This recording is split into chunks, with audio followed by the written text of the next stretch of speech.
Magandang araw mga bata! Tayo ay nasa ikatlong linggo na ng ating aralin. At ang ating aralin ngayong linggo ay tungkol sa pangalan. Ito ay ang aralin sa Mother Tongue 2. Ako muli ang inyong guro, Teacher Hazel F. Javier. Handa na ba muli kayong matuto mga bata? Tara, simulan na natin. Bago tayo magsimula sa ating panibagong kwento, tayo munang magbalik-aral. Baybayin ng papantig ang mga salita sa bawat bilang. Una ay ang salitang palaruan.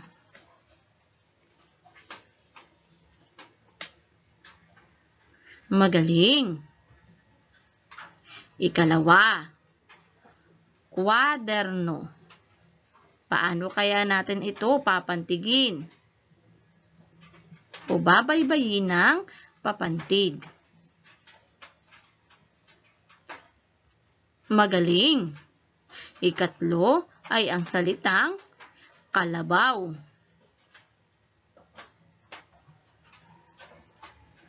Tama. At ang ikaapat ay ang salitang mesa. Magaling. Ngayon, alam nyo na ang pagbabaybay na papantig. Handa na kayo sa ating panibagong aralin. Magaling mga bata. Ngayon mga bata, suriin ang larawan ng dalawang batang lalaki. Ating tingnan ang larawan ng batang lalaki sa letrang A at ang larawan ng batang lalaki sa letrang B. Tama. Ang larawan ng lalaki o ng batang lalaki sa letrang A ay may maruming pangangatawan. Samantalang, ang batang lalaki naman sa letrang B ay may malinis na pangangatawan. At ang batang lalaki sa letrang A ay madungis din. Samantalang, ang batang lalaki sa letrang B naman ay may maaliwalas na pangangatawan. Ngayon mga bata, ang salitang marumi at madungis ay mga salitang may magkaparehong kahulugan. O sila ay mga salitang magkasing kahulugan o pareho lamang ng ibig sabihin. Ganon din ang salitang malinis at maaliwalas. Sila ay pareho ng kahulugan o magkasing kahulugan.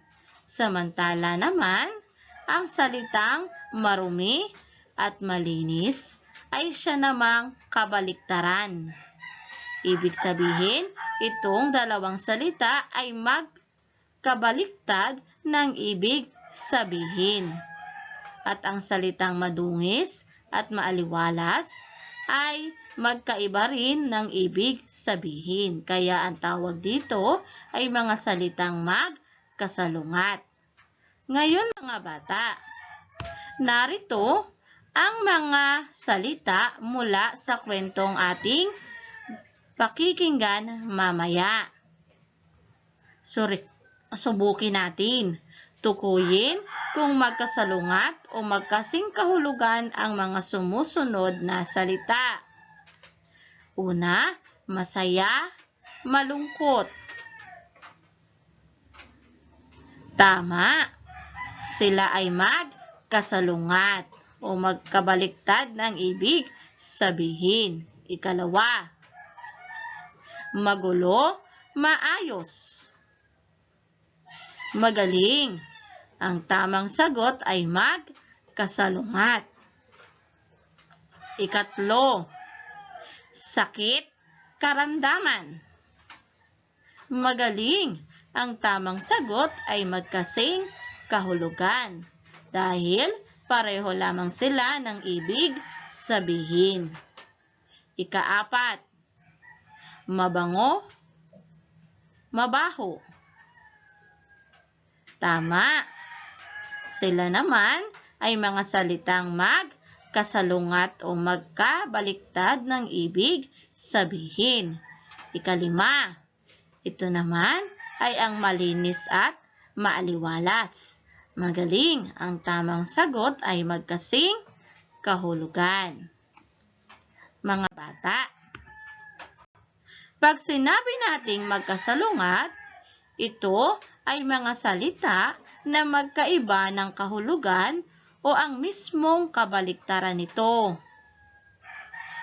Halimbawa, tahimik, magulo. Malusog, sakitin. Mababa, mataas. At ang magkasing kahulugan naman, ito naman ay ang mga salitang pareho ang kahulugan o ibig sabihin. Halimbawa, mabilis, matulin. Maganda, marikit. Malawak, maluwang. Naintindihan ba mga bata? Ngayon ay ating pakinggan na ang aking inihandang maikling kwento. Ang kailangan nyo lang gawin ay makinig na mabuti sa aking inihandang kwento upang masagot ninyo ang mga katanungan mula sa kwento. Handa na ba kayong makinig? Magaling! Simulan na natin. Hey guys, my name is Gutch and welcome to Storyteller MNL, kung saan magbabasa tayo ng children's books from the Philippines. Today, ang babasahin natin ay Ang Batang Ayaw Maligo. Kwento ni Beng Alba. Guhit ni Marcos Nada. Si Popong ang batang ayaw maligo. Masayang-masaya siya kapag nakakatakas siya sa kuskus ng labakara, dulas ng sabon, at higit sa lahat, sa lamig ng tubig. Popong, maligo ka na! Naghihintay na ang tubig mo sa banyo! Sasabihin ng nanay niya. Tuwing maririnig ni Popong ang salitang ligo, para itong binubuhusan ng isang balde ng malamig na tubig. Kung ano-anong dahilan ang ibinibigay ni Popong para makaiwas lang sa pagligo. Nay, parang may sakit po ata ako. Nay, tatapusin ko lang po itong paboritong palabas ko. O di kaya'y itatago niya ang sabon at sasabihin, Nay, wala na pong sabon. minsan ay umalis ang mga magulang ni Popong para tumulong sa 3 araw na medical outreach sa kabilang bayan. Iniwan nila si Popong sa kanyang lola. Laking tuwa naman ni Popong. Apo, naligo ka na ba? Tanong ni Lola Erlinda. Opo, Lola. Sagot naman ni Popong. Tingnan po ninyo. Basa pa nga po ang buhok ko. At bagong palit pa ang sando ko. Pero ang totoo'y binasalang niya ang kanyang buhok at pinalitan lang niya ang kanyang sando.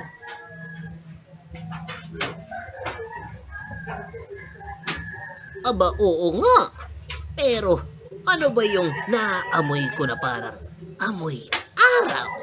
Tanong ni Lola Erlinda. Si Blackie po yun, Lola. At itinuro ni Popong ang alagang aso. Sa unang araw nang wala ang mga magulang niya, libreng-libre si Popong. Wala siyang ginawa kundi maglaro sa loob ng bahay.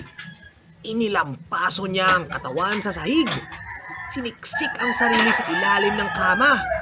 Yippee! Walang pasok! Wala si nanay at tatay! At syempre, walang ligo!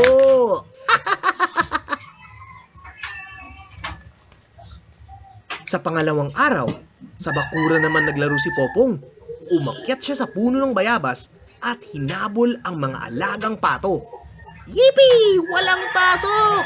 Wala si nanay at tatay. At syempre, walang ligo. Dumating ang ikatlong araw.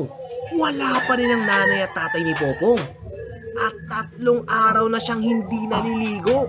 Nanlilimahid na siya sa dumi. Magulong-magulong buhok. Nanlalagkit ang katawan. At ubod ng sama ang amoy.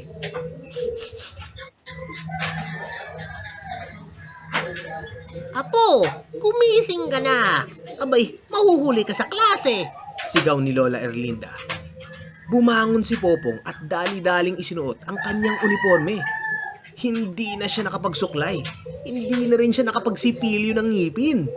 Aba, Apo, bakit parang di ka ata naligo? Ang dungis ng mukha mo. Eh Lola, pag uwi na lang ako maliligo. Tanghali na kasi ako nagising eh.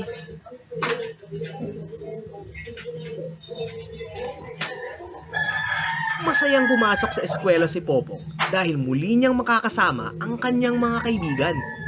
Maglalaro sila ng holen at patintero. Ngunit habang nagpapatintero ay di mapakali si Popong. Kamot sa ulo, kamot sa braso, kamot sa binti, kamot sa pisngi, kamot sa tiyan, kamot sa puwet. Kaya naman, Popong, hindi mo nataya si TJ.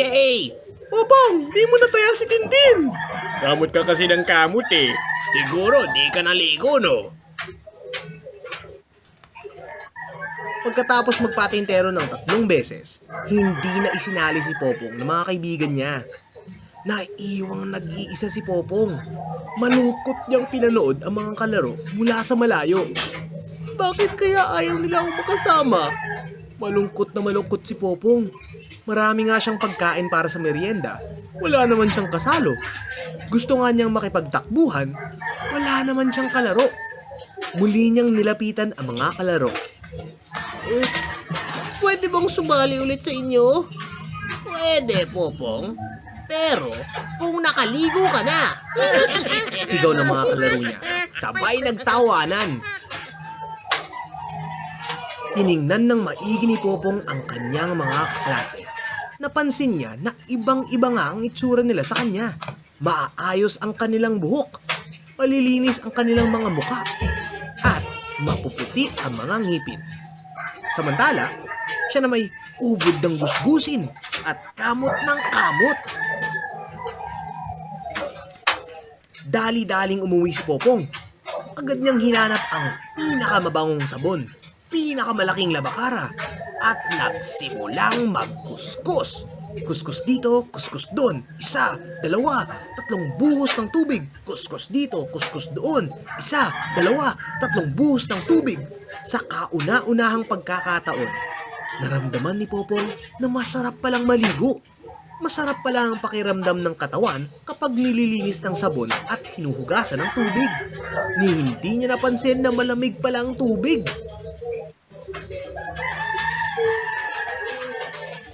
Pagkalabas ng banyo, may isang sorpresa na naghihintay kay Popong.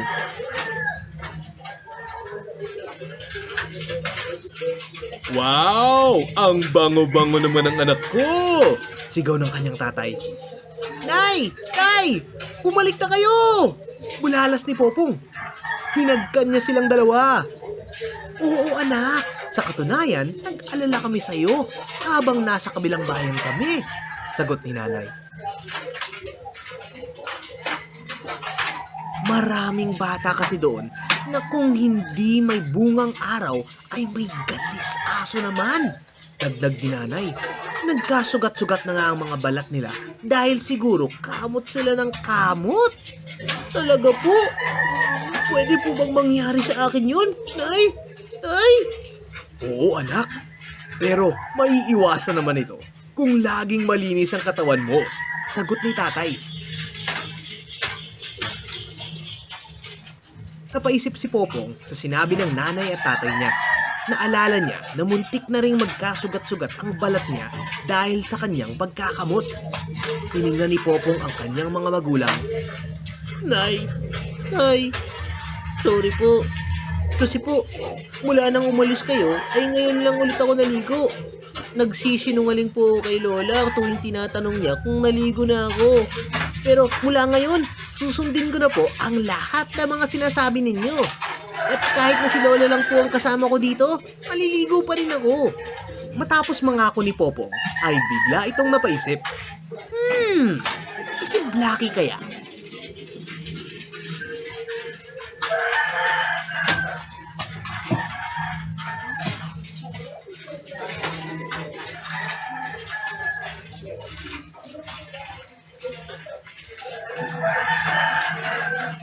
Ang batang ayaw maligo.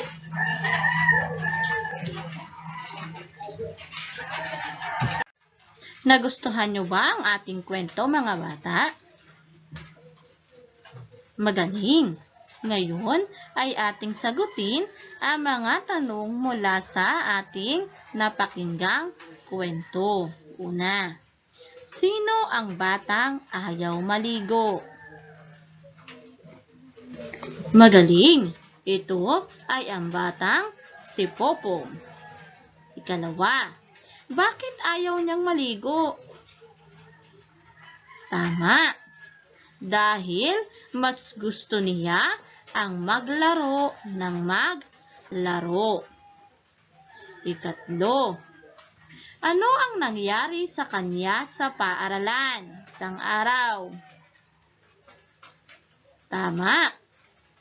Nangati ang kanyang katawan at nilayuan at hindi siya isinali sa laro ng kanyang mga kaibigan. Ikaapat, nagbago ba si Popong? Bakit? Magaling! Oo, dahil nalaman niya ang kahalagahan ng paglilinis ng katawan at ang pagiging malinis. Magaling, mga bata! Ngayon ay narito ang ilang mga salita mula sa ating kwentong binasa.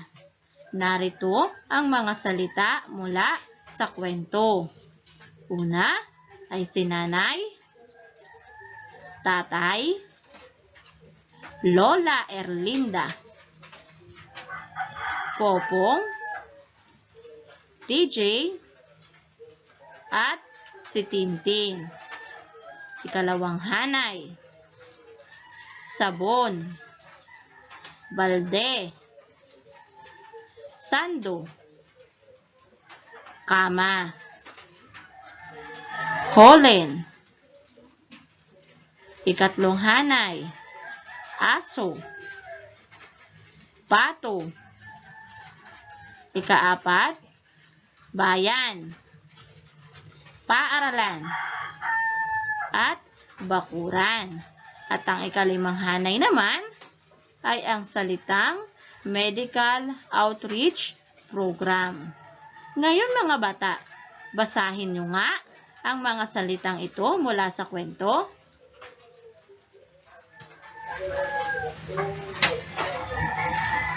Magaling! Ngayon, mga bata, ang pangalan ay nauuri sa iba't ibang kategorya.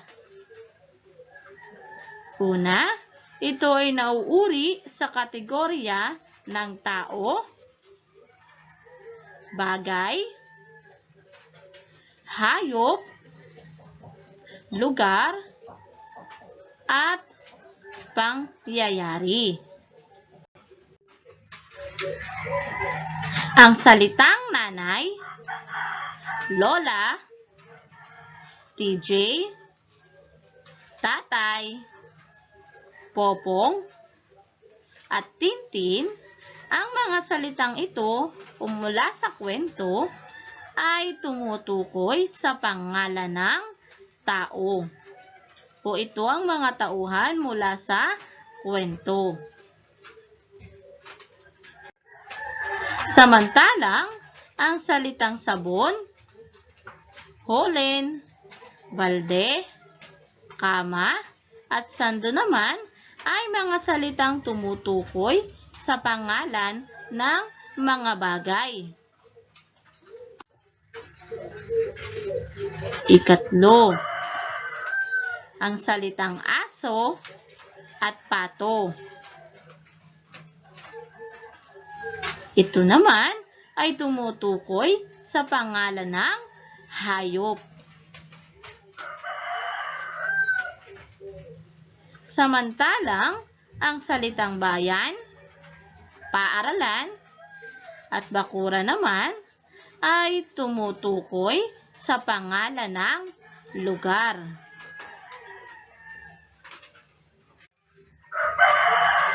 At ang salitang medical outreach program naman ay tumutukoy sa pangalan ng pangyayari. Ngayon mga bata, may inihanda akong isang gawain. Tukuyin ang kategorya ng pangkat ng mga pangalan sa bawat bilang. Isulat kung ito ay pangalan ng tao, bagay, hayop, lugar o pangyayari. Una, ang mga salitang bukid, parke, silid. Ano kaya ang mga pangalang ito? Ito ay pangalan ng? Tama, ito ay mga pangalan ng lugar. Ikalawa, ang mga salitang bag, lapis, at papel. Ano naman kaya ang mga pangalang ito? Tama, ito ay pangalan ng bagay. Ikatlo, ang pangalang ate, guro, at lolo. Ano kaya ang mga pangalang ito? Magaling, ito ay pangalan ng tao. Ikaapat, baka, ibon, kalabaw. Ano kaya ang mga pangalang iyan? Magaling, ito ay ang pangalan ng hayop. At ang ikalima, anibersaryo, bagong taon, piyesta. Ano kaya ang mga pangalang iyan? Tama, ang tamang sagot ay pangyayari. Magaling mga bata! Ngayon naman ay bilugan ang salita sa pangungusap na tinutukoy ng pangalang nasa kaliwa. Ang kailangan nyo lang gawin ay bibilugan ninyo ang salita na tinutukoy sa pangalang nasa kaliwang bahagi. Una, masarap ang suman na ginawa ni Aling Lorna. Ang kailangan nyong hanapin ay ang pangalan ng tao. Alin kaya diyan ang pangalan ng tao? Tama, ito ay ang pangalang Aling Lorna. Ikalawa, mabilis tumakbo ang kabayo. Alin kaya diyan ang pangalan ng hayop? Tama, ito ay ang salitang kabayo. Ikatlo,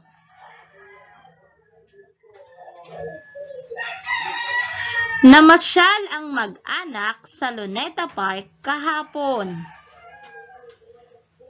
Ang kailangan nyo naman na pangalan ay ang pangalan ng lugar. Alin kaya dyan ang pangalan ng lugar?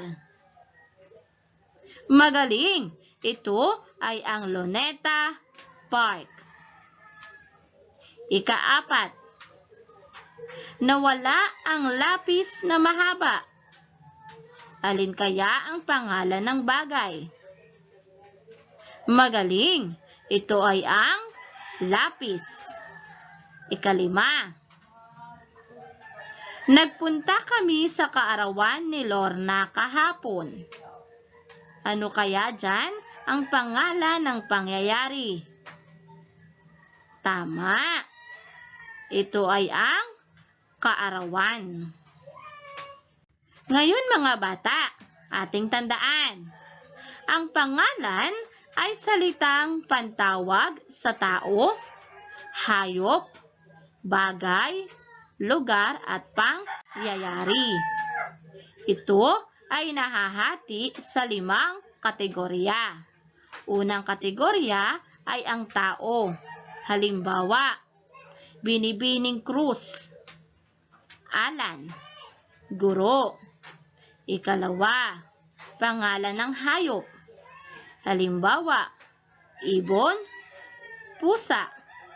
Ikatlo, pangalan ng bagay. Ito naman ang mga halimbawa. Florera, mesa, bola. Ikaapat, pangalan ng lugar. Silid-aralan, ospital, palengke. At ang ikalima ay ang pangyayari. Ang mga halimbawa naman nito ay ang kaarawan, Pasko, bagong taon. Ngayon mga bata, basahin nyo nga ang mga kategorya ng pangalan at ang mga halimbawa nito.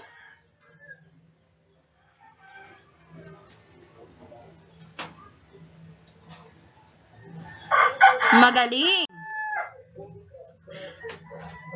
Maraming salamat mga bata. Nawa ay natuto kayo sa ating aralin. Hanggang sa muli nating pag-aaral ng aralin sa Mother Tongue 2. Maraming salamat!